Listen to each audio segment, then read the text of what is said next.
এই আন্দোলনে বাধা, জলকামান, গুলি, কাঁদনে ছোঁয়া ইত্যাদি করে যারা শিক্ষককে দমায়ে রাখতে চেয়েছে তাদের কোনো সময়ই পরিণতি ভালো হয় নাই। সুতরাং এই সরকারের পরিণতি ভালো হবে না।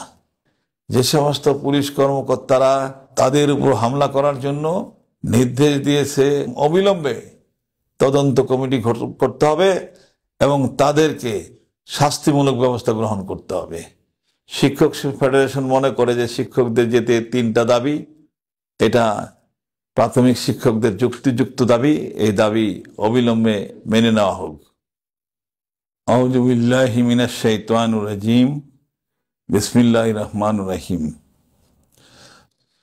দেশবাসী এবং শিক্ষকদের, অভিভাবক এবং ছাত্রছাত্রীদের উদ্দেশ্যে আজকে শিক্ষক আন্দোলন সম্পর্কে কিছু বক্তব্য উপস্থাপন করতে চাচ্ছি।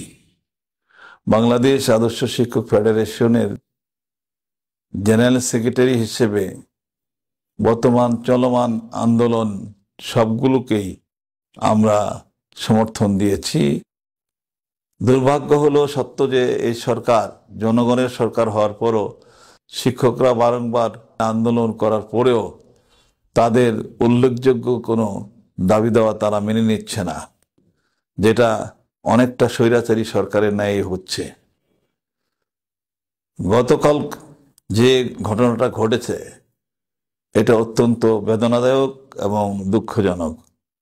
যে শিক্ষকরা পুলিশ এবং সচিব, মন্ত্রী সকলকে শিক্ষিত করেছে, সেই শিক্ষকদের আন্দোলনের দাবিতে যারা যখন রাস্তায় নেমেছে সেখানে সহযোগিতা না করে বরং তারা কঠোরতার পরিচয় দিয়েছে। গতকালকে তারা যৌক্তিক দাবি নিয়ে সরকারি প্রাথমিক বিদ্যালয় বাস্তবায়ন কমিটির নামে 3 দফা দাবি নিয়ে তারা আন্দোলনে কর্মসূচি বাস্তবায়ন করছিল। কর্মবিরতি সহ বেশ কিছু দাবি দেওয়া নিয়ে আন্দোলনের কর্মসূচি নিয়ে তারা কাজ করছে। আমরা দেখছি যে সেই যখন যমুনায় দিকে যাচ্ছিল তাদেরকে বাধা দেওয়ার চেষ্টা করা হয় এবং সেখানে জল কামান, সাউন্ড গ্রেনেড এবং বিভিন্নভাবে তাদেরকে বাধা দেওয়া হয়। ঢাকা মেডিকেল কলেজের সূত্রে জানা যায় 120 জন শিক্ষক আহত হয়েছে। আমরা এই যে শিক্ষকদের উপরে এই ধরনের হামলা তীব্র নিন্দা জ্ঞাপন করছি। যে সমস্ত পুলিশ কর্মকর্তারা তাদের উপর হামলা করার জন্য নির্দেশ দিয়েছে, অবিলম্বে তদন্ত কমিটি করতে হবে এবং তাদেরকে শাস্তিমূলক ব্যবস্থা গ্রহণ করতে হবে। আমরা আরো স্পষ্ট করে বলতে চাই, যারাই ক্ষমতা ছিল, শিক্ষকরা যখন আন্দোলন করেছে, এই আন্দোলনে বাধা, জলকামান, গুলি, কাঁদনে ছোঁয়া ইত্যাদি করে যারা শিক্ষককে দমায়ে রাখতে চেয়েছে তাদের কোনো সময়ই পরিণতি ভালো হয় নাই। সুতরাং এই সরকারের পরিণতি ভালো হবে না। শিক্ষক ফেডারেশন মনে করে যে শিক্ষকদের যেতে 3টা দাবি, এটা প্রাথমিক শিক্ষকদের যুক্তিযুক্ত দাবি, এই দাবি অবিলম্বে মেনে নেওয়া হোক। যদি দাবিগুলো মানা না হয় তাহলে এই ক্ষেত্রে আমরা আদর্শ শিক্ষক ফেডারেশনের নামেই আন্দোলনে যেতে বাধ্য হব। আমরা সরকারকে উদাত্ত আহ্বান জানাতে চাই, তারা যে দাবিটা করেছে সে দাবিটা খুব বড় দাবি নয়।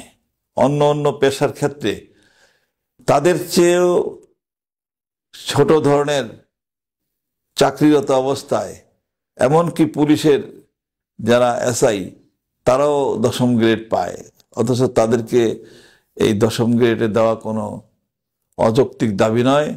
আমরা মনে করি 10ম গ্রেডে তাদেরকে এই তাদের চাকরি দাবিটা মেনে নেওয়া সরকারের একান্তই উচিত।